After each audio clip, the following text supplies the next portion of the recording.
Welcome to our webinar on coping with holiday stress. I'm Tammy Varco and I work for Blomquist Hill.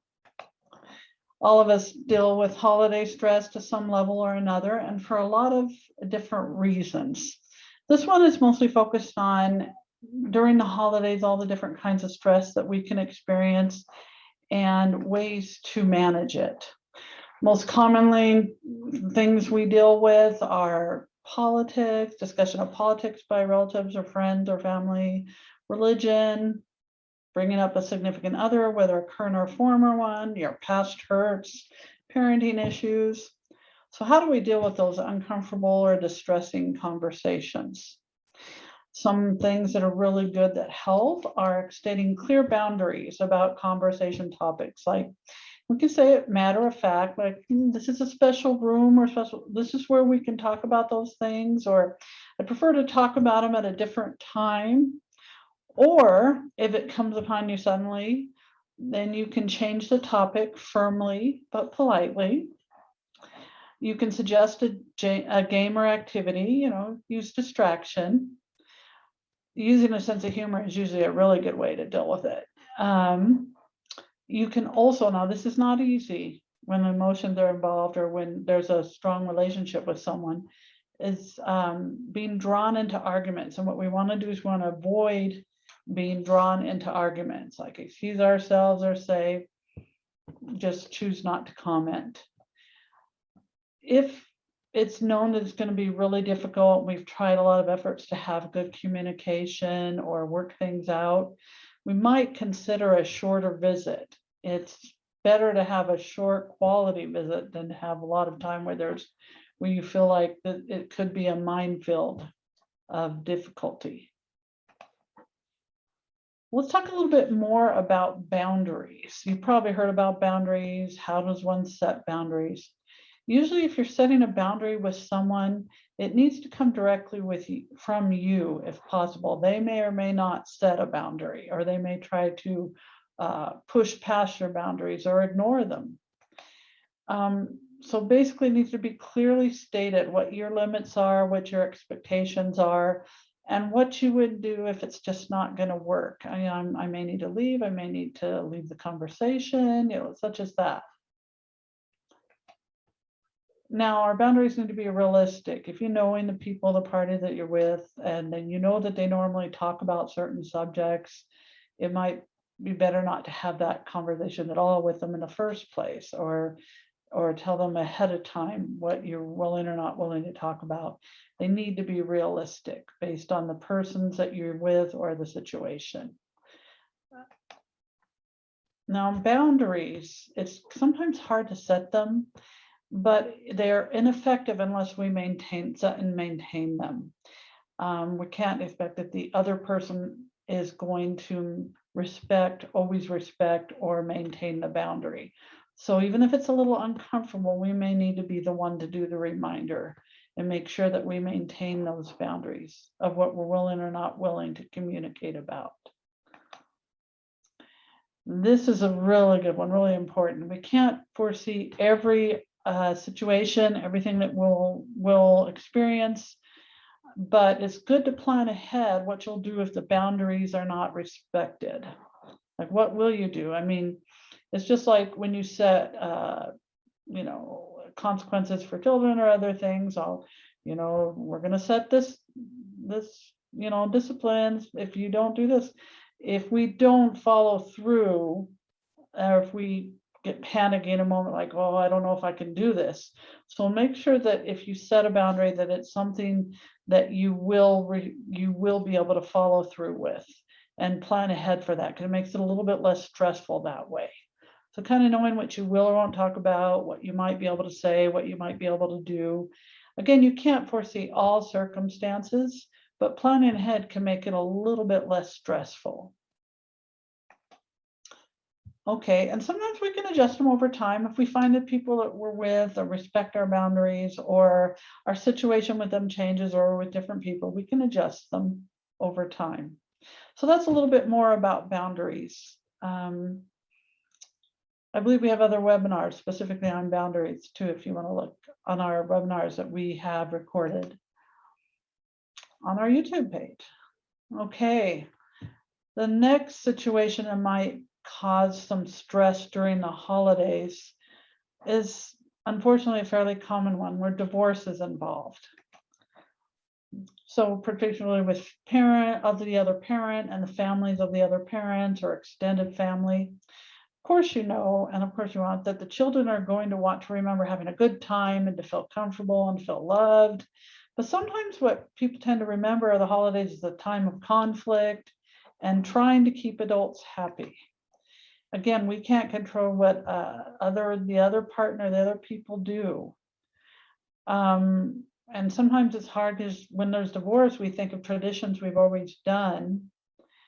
Well, let me back up. Basically, we can't control what other people do, but we can avoid getting into conflict and we can set our limits and try to have good communication so that our kids can have a good time when they're with us. So the next one is examining their traditions.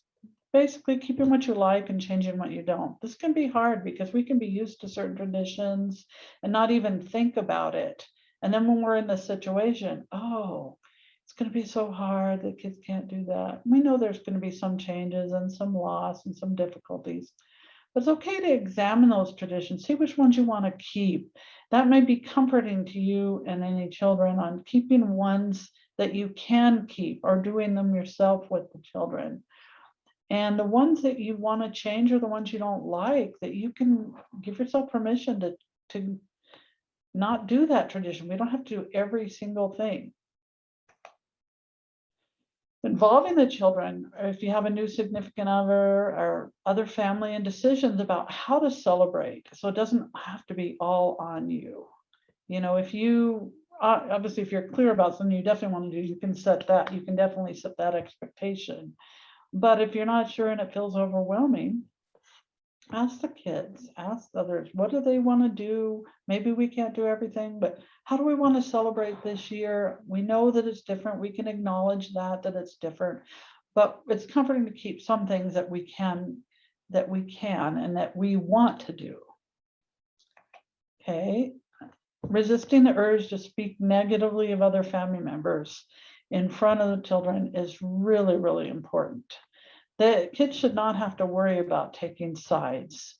So again, we can't control what the other party does. But it's really important for the well-being of children not to speak negatively of the ex or other family members, and just to keep that basically to yourself or to the people that you would normally privately vent to. Okay, if the other parent or family talk negatively about you, and that does happen, we can't help that sometimes, and that of course can be very distressing and stressful.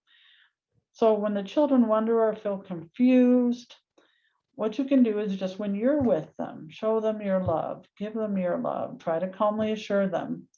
You can't, again, oh, I'm sorry you heard that. You try not to speak negatively, but just think, sorry that was what you thought, but mom loves you, dad loves you, and do the things that you normally do to show them love.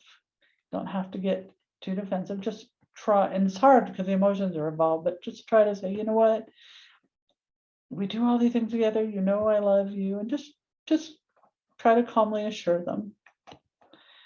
Another really stressful thing is just thinking about it, like if you're not with the kids or things are changing or you're not with some family members you want to be, or it's stressful or tension.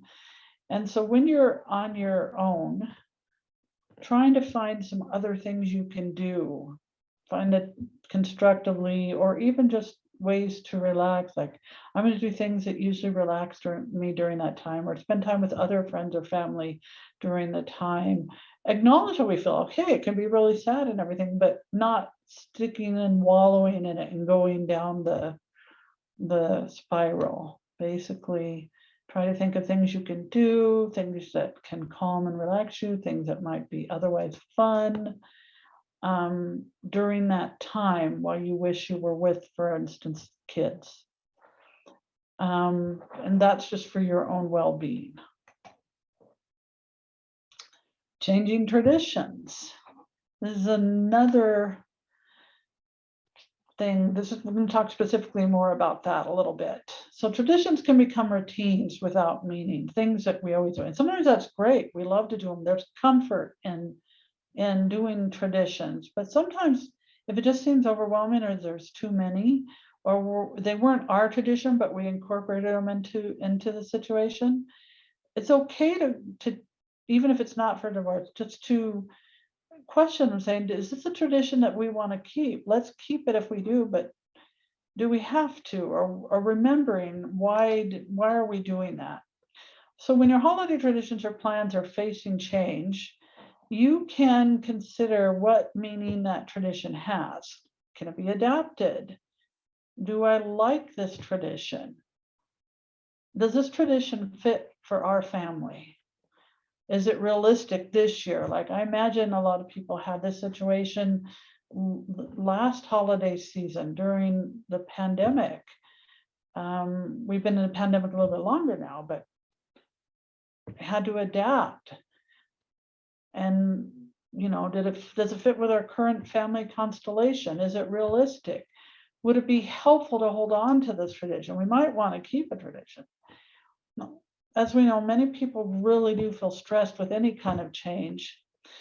So even if it's a good or a wanted change, something that we want to do. So it's okay to acknowledge this is a little stressful, take it a little slow, take a break, and then what do I want to keep or change? It's okay to do that.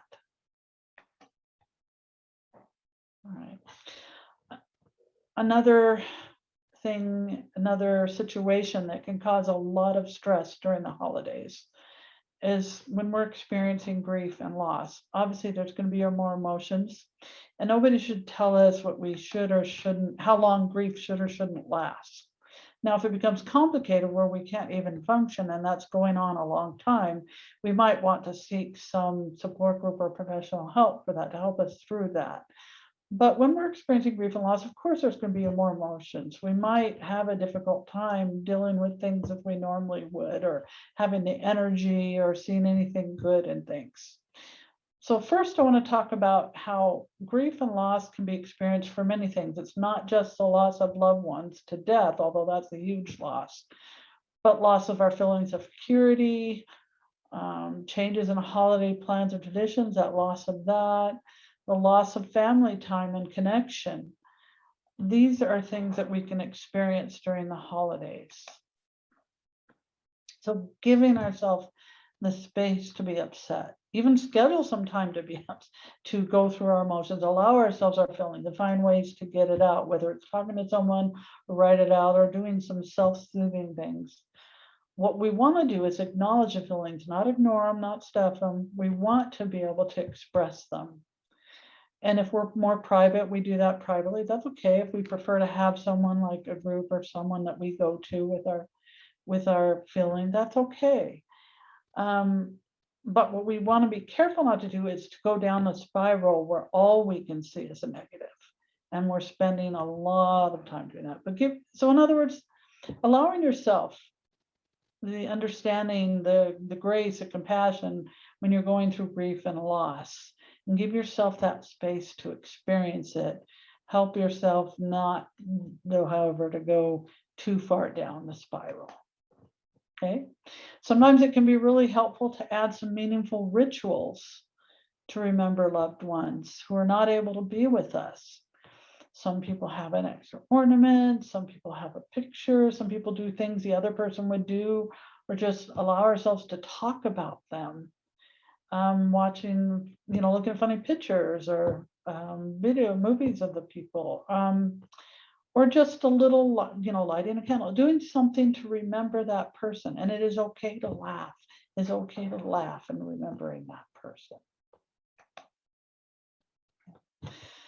Allow ourselves to be flexible if there's a tradition that needs to be adapted, or it's too upsetting right now to participate in it. It doesn't mean we have to give it up forever. I mean, sometimes we may adapt it or hold off this time on a certain tradition. Okay. If you don't feel like being celebratory or happy, you don't need to force it. It's kind of that balance. We're acknowledging our feelings, allowing ourselves, if we don't feel happy, we don't have to feel happy. But we also want to realize that we can go so far down the spiral, we're not, it's hard to get out of it, but allowing ourselves to feel our feelings, just allow ourselves to have that time if we need it. Taking time to yourself is okay. Again, that space between allowing time to yourself to grieve, to find ways to process, to do that. And sometimes we do need time to ourselves. Now, there's a difference if we don't want to get too isolated. That it gets to a point where it's not very healthy.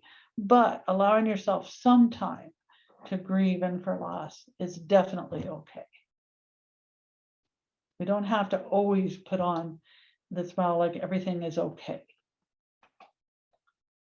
Okay. Now, if we need support during that time, they're generally, even during the pandemic, they're generally, whether it's virtual or in person, there are generally some support groups that are available. And we encourage those. Caring Connections is one. You can call, you can ask some people at BH to find that out for you, Blomquist Hill. You can contact 211 and they can give you resources. Let's say you're not a group kind of person. That might be where there's one person that you connect with, that you can talk with, or even a counselor, or maybe for you, it's getting out in nature, thing that can lift you up and help you. Allow yourself to do that. There's plenty of grief support out there. Okay, that segues right into self-care. Self-care is very important. A lot of times we do things, for others first. So that's what I want to talk about something here. And we'll get to this point of selfish versus self-care. Basically making time for yourself, then instead of writing yourself an IOU for after the holidays. How many times do we do that?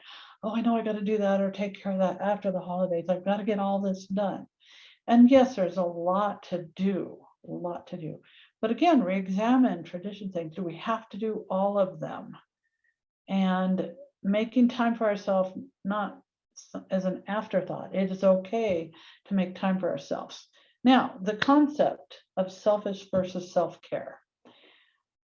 Okay, when we're talking about close family, close friends, we don't have to provide for the world, right? Just thinking about your very close people that you feel some responsibility for. First of all, are you responsible for them? Do you have to do something? Questioning some of those things. If you like doing them, great. Or there is a point where you are responsible, absolutely understand that. But checking in with yourself on selfish versus self-care. Selfish, when it comes to our close, intimate loved ones, are people for whom we're responsible. Selfish is putting our wants in front of their needs from us. Putting our wants in front of their needs. Self-care is putting our needs in front of their wants. So sure, we like to meet needs and everything. Sometimes we really, there's underlying reasons why we want that. We want their approval. We feel responsible. Understand that. But examining, is it selfish or is it self-care? There's the analogy of taking a ride on an airplane. You know how they always do the safety presentation? And they tell you about the oxygen mask, right? Remember what they say. Basically, they tell you, let's say you're riding with a child, they tell you to put your mask on first. Well, that feels strange. Of course, you would want to put it on the child first, but they tell you to put it on yourself first. Now, why is that? Because you can't meet your needs, their needs, let alone yours, or theirs, any needs, if you are passed out for lack of oxygen. So taking the time to get that mask on for the oxygen, and then you can take care of the child and make sure they have the oxygen. So basically, if we are out of gas, out of any, any energy, any emotional or physical energy. If we are completely burnt out, we're not going to be able to help anyone, let alone ourselves, and risk our health. So being able to check with ourselves during the holidays, keep checking with ourselves for allowing ourselves some self-care so that we don't become depleted. It's really important. Okay. Here's something you can ask yourself. If something is too stressful for you during the holidays, allow yourself to change or eliminate what you can. So the shoulds, I should do this, I should do that, should. Don't should. We can get into that. Is something really a have to? If it's a have to, if it's a must, okay. But if it's not a have to or a must, or someone else can do it, or we really don't have to do it this time, or we don't have to do as much of it, it's okay to let some things go. It doesn't make us bad. It doesn't make us incompetent. It means it's okay. We are human, and it's okay to do that. Okay. We all know the basics of self-care. Sometimes we don't get these, but trying as much as we can to get enough sleep, to make sure we get enough food. And sometimes, we can emotionally, and especially during the holidays, we can treat, okay, a little bit's understandable, but if we find we're just really not allowing ourselves to eat, not taking time to eat, or eating things that aren't helping us, it's okay, again, to have a little bit of, fun during the holidays, but taking care of our health, getting our nutrients, getting some sleep. Even if we don't do a lot of exercise, maybe just taking a walk, doing some deep breaths, watching something funny, doing some things that can help us relax a little bit, taking care of our hygiene. Sometimes we don't feel like it, taking a bath or a shower, and just doing those things to take care of ourselves. It's worth it. We are worth it. Okay. I started to already mention some of them, healthy coping skills to manage our stress. There's a ton of evidence-based coping skills out there, but finding the ones within that are our group of ones, the ones that we prefer. There's several, but I like to group them into basically 4 categories. One category is movement. One is self-soothing. One is challenging negative thoughts and beliefs. And I didn't put in here distraction. Now there's healthy and unhealthy distraction. Okay, let's start with movement. We probably all know that except for certain health conditions, exercise is always going to be the thing. But what if it's not really a thing, or it's not convenient, or there's so many other things we're doing, or we're so tired? So I'm a fan of any kind of movement. I know people who, oh yeah, if I run, that really helps with my anxiety. If I just go on a run. Well, some people are they're not runners. It's not their thing. Or some people get asthma when they're running. It's not their thing. We don't have to do that. We sometimes, a lot of times we'll get in that cycle thinking, oh, I should do all this. And then we feel discouraged. You know what? Small steps, literally and figuratively, are just fine. You know what? I'm gonna take a walk around the yard. I'm gonna take a walk around the block. I'm gonna just do some deep breathing.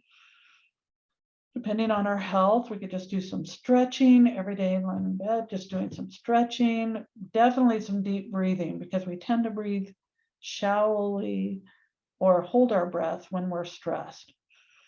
So doing a really deep breath. For kids, we call them belly breath, and just letting it out slowly. And that's even that kind of movement. Some people like dancing, even if it's just for a couple minutes, who cares what it looks like? Any kind of movement, making something, doing something, and just finding the one that works for you. That's a great coping skill. And when I talk about these, we don't have to do them all at once. We can pick one and do a little at a time until it becomes a habit, just one thing. So movement. Another one is self-soothing, using our senses. That's kind of a long statement, self-soothing using our senses. But basically, we all have different preferences in when we use any of our senses, sight, hearing, smell, taste, and touch. I'm going to focus on mostly all of them, but taste, that soothe us, that help us feel better.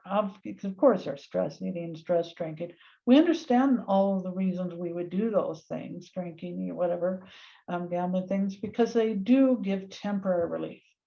And so the brain thinks we got to keep doing that. We got to do that thing that gives us temporary relief, but it's only temporary. And sometimes it can lead to habits that aren't healthy and aren't helpful. And it's only temporary. So, for example, if we feel anxious about something and we avoid it, that gives it a little bit of temporary stress. So human, such a human thing to do. But then the anxiety grows and we don't do it. So little things, step by step, using some self-soothing, using our senses, is a good way to de-stress.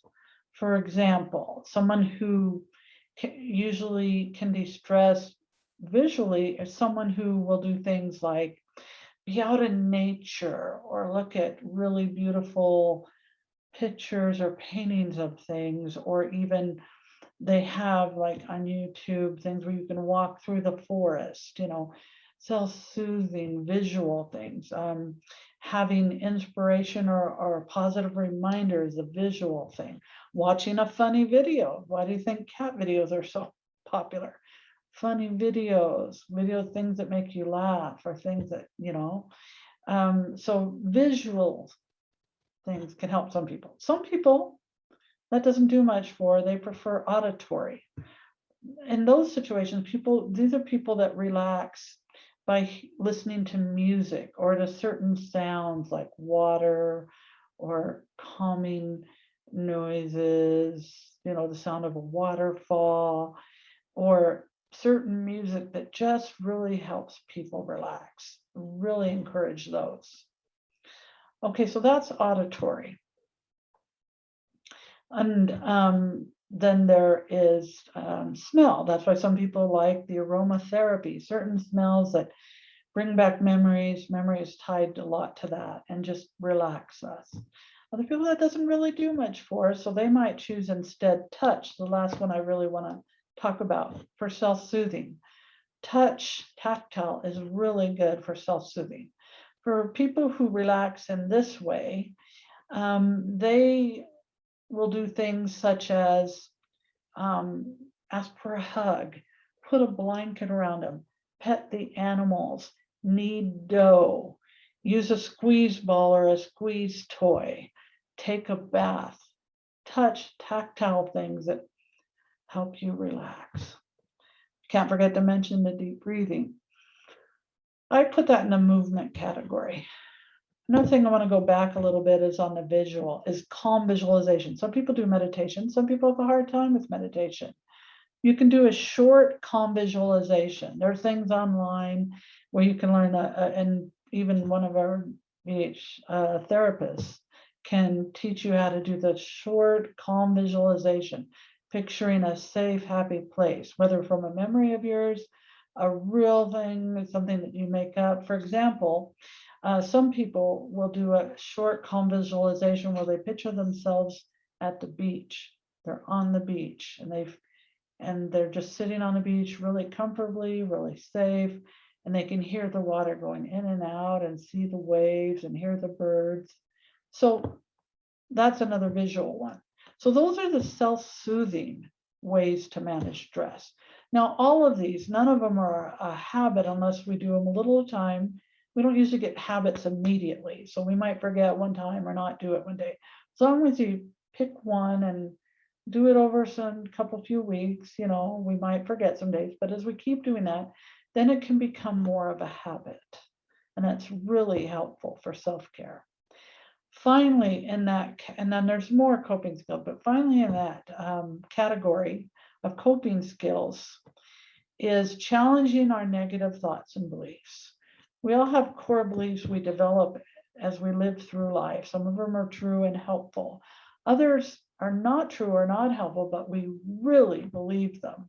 Like, I must be perfect. We may not even consciously know this, but we really believe them. Oh, she's just like this, or it's black and white, all or nothing, or it's all my fault, or nobody will like me unless I do it perfectly. So really challenging some of our thoughts and beliefs. You can look online about challenging negative thoughts or self-defeating beliefs, self-defeating thoughts, and see if any of those apply to you.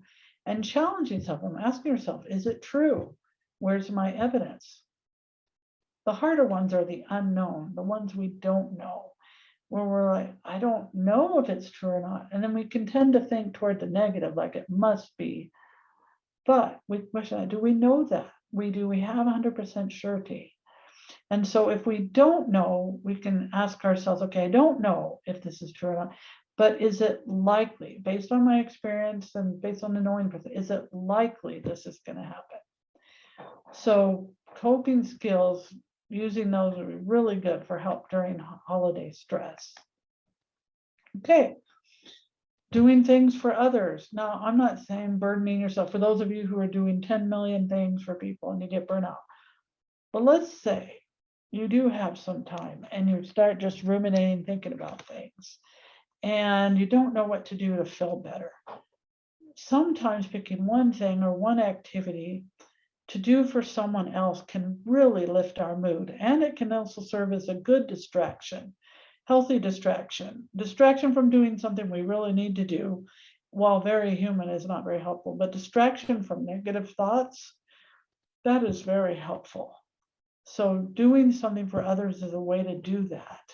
Talking to others, doing something for others. Let's say it's a one-time thing. Let's say you decide to help one way during the holidays. Let's say you can look on justserve.org. That's justserve.org for, even during the pandemic, certain volunteer activities are available. You don't have to take on too much. You can pick one thing, one little thing. Or the neighbor down the street, or relative. I can do one thing. I can write one card. I can do one text, do one call. It really helps us feel better. Again, I'm not talking about those people who are always doing a zillion things and really need to actually slow down a little bit. I'm talking about when we tend to feel down or wallow or ruminate, and we really need something to lift our spirits. Service to others can really help. All right, now, I don't know about you, but many of us will distract ourselves or do some, we all need decompression time. We all need that time, giving ourselves some time to decompress, either after work or after a busy situation. And so sometimes, of course, we'll go on social media. It used to be just watching the news all the time. It's okay to do some reading, watching a funny show, watching something. But if we find ourselves getting really stressed by the news, because news mostly focuses on the negative, and it's not really realistic about what's going on in the world.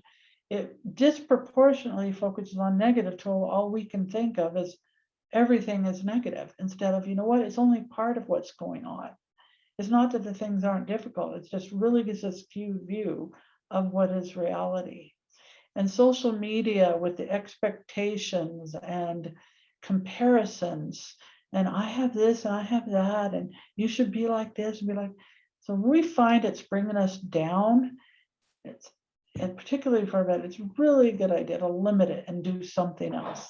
We don't have a lot of energy. Let's think about what we can do other times that doesn't take a lot of energy, but is not so much of the news or the social media. That is one idea that really helps take care of ourselves and lower stress.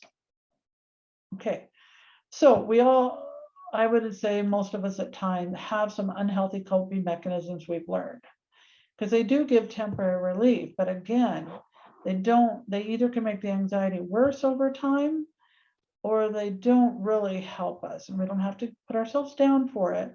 Just see if we can find one of the other positive ones we've talked about. The positive coping skills are something to do instead. So self-care, we spend a lot of time with it because it's pretty important. Okay, mental health, mental and emotional health. And we all know our physical health is important, and so is our mental and emotional health. So as we know, the holidays not always have happy memories and can be more of a stressor than a pleasant time for some people. Sometimes we have really good memories. Other times it's not always been good memories, or we're going through a period of grief right now, or it's just mostly stressful if we feel like we're always doing all the work for the party, but don't ever get to enjoy it.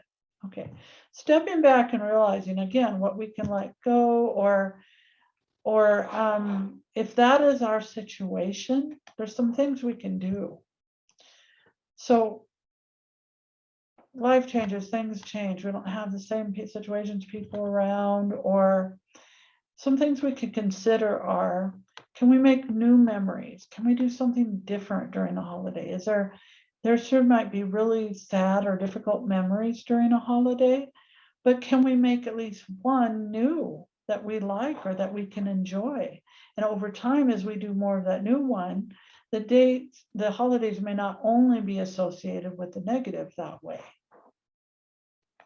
Okay. As we know, we wish it sometimes when we struggle with our mental emotional health, that it can be like biologically induced, it can be a family history of something. There can be some dysfunction in the family. There could be lots of reasons why we're going through some struggles. Doesn't make us bad or unusual. And we wish they would disappear. And sometimes they dissipate by doing the coping things, but sometimes they don't, just because we want it to happen, because we want it, it doesn't always just disappear. Particularly when we compare ourselves to others, because there's always going to be someone in a better and a worse situation than we are at any given time. But when we focus only on the negative, it begins to feel like it's only us, only our situation. Or if we pretend we're happy and we're not. Now, obviously, we don't have to show we're negative to everybody, right? But not feeling well to everybody. But just trying to pretend, or find other ways to cope that while they give, again, quick relief, they're not healthy. There are other ways to deal with it to help us manage the holidays. Utilizing our coping skills, reaching out for support in our support system. Now, sometimes we may not have a lot of support. So what are groups out there? Are there places we can volunteer? Is there at least one person we can talk to? If we don't feel like that, we can consider going to counseling. And I know right now that we definitely have availability, but let's say you can't get in to see someone right away. Well, we do have the phone. There are phone calls. There are groups. There is ability to have someone to talk to. If we need medical care, any help with that. So these things can be considered to kind of ease our burden during this difficult times. Okay.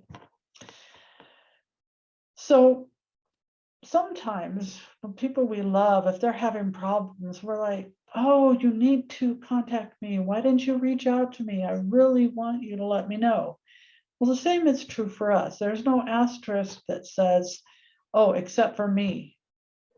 It's maybe hard to allow other people to help us. But if our loved one wants us to reach out to them, allow ourselves to reach out to them. It's really okay to do that. Okay. Locus of control. Now this one we know. What do I mean by that when I talk about that? Okay, it's good to remember there's a lot of things in our life that aren't in our control, correct? When we realize that in our life, it can feel stressful and overwhelming. The amount of things that are not in our control, particularly, for example, during this pandemic. I'll give you an example of that. I had someone who thought, oh, this pandemic will never end. And it felt like that. But then we can ask ourselves again, challenging thoughts and beliefs, is that true? Well, if we look at history, every pandemic in history has ended. Every single one. The last one I think we had in our area of the world was ended in about 2018, 2019. That's when it happened. I'm sorry, 1918 is when it started, I believe, and it ended in, I think, 1919. About the time of the World War I was ending, it started, and then it Spanish flu, and it lasted for a couple of years, but then it ended. It was terrible at the time, just like we have terrible things happen, but that doesn't mean it will last forever. What we don't know is how long it will last. So the things that are out of our control, we can't control, the pandemic, what's going on with that, and the CDC recommendations or non-recommendations. what other people do, whether people believe in masking, not masking, distancing, not distancing, even our own families, there can be a lot of differences. We can't control what others say or do. And sometimes we spend a lot of time trying to do that. And we can influence people, but we cannot change or control them. So some things we can't control how they perceive our actions or our words. We can't control their values, their beliefs, their character. We can't control how they spend their time and energy. We don't know what good the others will do for us, and we have no control over how others celebrate their holidays or what they do or don't do, their moods or any of that. However, what is something that's really good that can get us a feeling that can help us to feel good is things which are in our control. Remind ourselves what is in our control, what we say and do.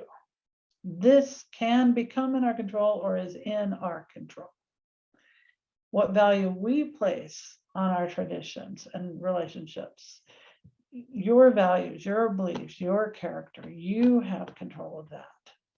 How you spend your time and energy, the good that you do for others, how you celebrate the holidays, and how you adapt when things do not go the way you plan. Those things are or can be in your control. And that can feel a little bit less stressful when, even though other things are frustrating and stressful, remind ourselves that we can act and not just be acted upon. Okay, finances. Oh, that's a big one. That is a big one. Being realistic about what is doable. Sometimes it can make us feel stressed or unhappy. We don't have the kind of money we need, or even just paying bills, or wanting to do so much, but we really don't have the money for it. It's really important to make a budget and stick to it, because otherwise the stress later dealing with the bills is not worth it. Asking, if let's say you only have very little money to do something, you can ask what gifts are actually wanted or needed rather than buying without being mindful. There is sentimental, meaningful gifts or homemade gifts can be very valuable to people, and they don't have to be expensive gifts. You can do experiential gifts. Let's do this together. I'll do that for you, or a future gift. You can be honest with the people that you would normally be giving gifts to. Children, not all children, of course, but most children are more understanding than you think about what's doable. Actually, involving in them and giving to others can help them have a wonderful experience. If you need some help with finances, sometimes that happens. There are community resources out there. There's Utah Rent Relief, there's others. And the way you can do that is you can contact 211, either calling 211 or going to 211.org, and you can put in Utah, the state Utah. There's usually some resources out there, particularly around the holidays. And sometimes we don't necessarily want to do that or think, oh, I'm a failure because I can't provide one time. I think throughout our lifetime, if you think about it, there's often going to be times when we are able to give and do, but there are some times when we need to learn how to accept that we have different times of that in our life. So now moving on to our expectations of how we hope the holiday will be, how we want the holiday to be. Why can't it be like other holidays? Why can't my family stop fighting? Why can't it be great? We have all these expectations, and sometimes the reality doesn't match that. And that's so stressful. It can be so stressful or disappointing. Some expectations we have are that everyone will get along for the holidays and put all our feelings aside. Wouldn't that be great if we could control that, right? Or if I plan everything out and worry about it enough, everything will go smooth. Having a plan is good, but worrying about it or things we can't control, as you know, we can't make it go smooth. Planning ahead can help avoid some stressors, so that's good, but we can't control everything. Or if we already think, I know the holiday is going to be terrible, it's just going to be awful, there's not going to be anything good about it, we're really setting ourselves up for a really bad time. Because if you think it's going to be a bad time, it really is. Now, I'm not saying gloss over things that are expected to be difficult, like if a loved one's in a hospital, or, there's someone in a family that really tends to be verbally aggressive or negative. But it doesn't have to make the whole holiday terrible. What if we're worried about something going wrong? Oh, if one thing goes wrong, if it's not perfect, it's just going to ruin my entire holiday. We have times when things go bad, but does it have to ruin the whole day? But that's sometimes how we can ruin our holiday, get really stressed if we have any of these expectations. Now, I'm not saying you can't have any expectations or plan for things, but expecting of yourself, or that it will be perfect, or everything has to be perfect, or it can't be good at all, that won't help. So even if you do everything perfectly, things still can go wrong through no fault of your own. Okay, we don't have to blame ourselves. It doesn't. Again, if you decide the whole holiday is ruined, you miss out on new memory, or can cause upset to others. So it doesn't have to make I'm not saying pretend it's good if it's bad, but we don't have to assume the whole thing is going to be bad. And some things actually do go right. We often can notice when things go wrong, but how many times do we notice when things do go right? The tree did stay up. The lights did turn on. So-and-so did follow through with what they said. We did something that was fun. The kids laughed. I was able to get that thing I was afraid I wasn't going to be able to buy.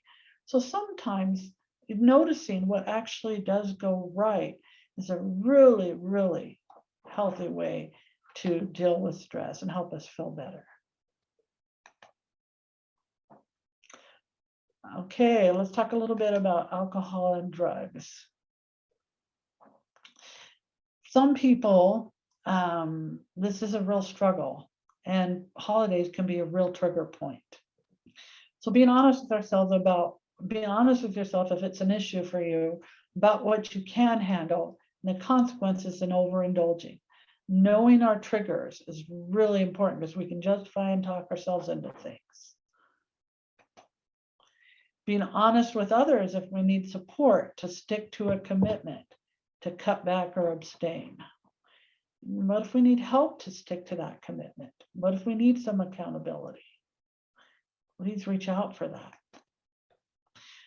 Negative self-talk. Oh, I ruined everything. I'll never be able to do it. That's not going to help anything. It just kind of gives an excuse to fall into that pattern.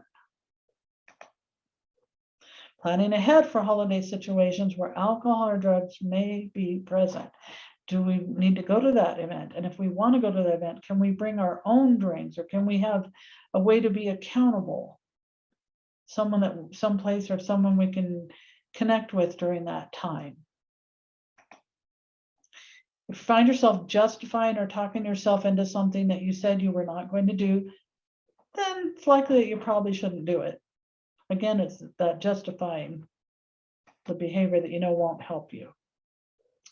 Really, really can be helpful to deal with your stress during the holidays when it involves use of alcohol or drugs, is to identify a support person, a sponsor, a group of some kind, and really checking if they're going to be available during the holidays, whether by phone, in person, virtually, planning ahead to have that available.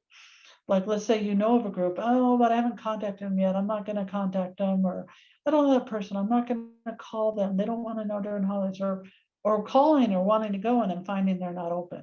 Please research ahead of time what you can do so you have a plan. That can definitely reduce stress. Okay, there's other potential difficulties, things that can happen. For example, if there's food considerations about whether allergies or restricting food, or different considerations for what we eat and don't eat. Some people are vegetarian, vegan. There's different considerations. So communicating with our host or family in advance could be helpful. Let's say you get some flack or feedback from that. You can bring some dishes you enjoy, but basically communicating that would be helpful. There's a lot more options nowadays than there used to be. So it's not as stressful when you're faced with a situation that you didn't plan for. If drinking is an issue, bring something non-alcoholic. Plan ahead for potential triggers. If you're upset or feel like you're missing out, like an activity you weren't asked for, you weren't able to go to, or that you just feel kind of the third party of third wheel, it's okay to acknowledge those feelings and how you feel. And then identifying what is good, what you can be grateful for. If you're alone, consider joining a community event, going on a trip, or inviting someone else alone to join you for a meal or activity. I know it's not our first choice, but I remember years ago, there was going to be Thanksgiving. I was going to be alone. It just happened to be that way that day. And I was feeling really down. And I had the idea of inviting other people in that situation. And we all had a potluck meal, and it was a lot of fun. So consider those situations so it doesn't have to be as bad as you think it might be. So these are some of the options for dealing with stress during the holidays. And if you need any support or services, you can call us here at Blomquist Health. Contact us. We're happy to help. And have a wonderful holiday.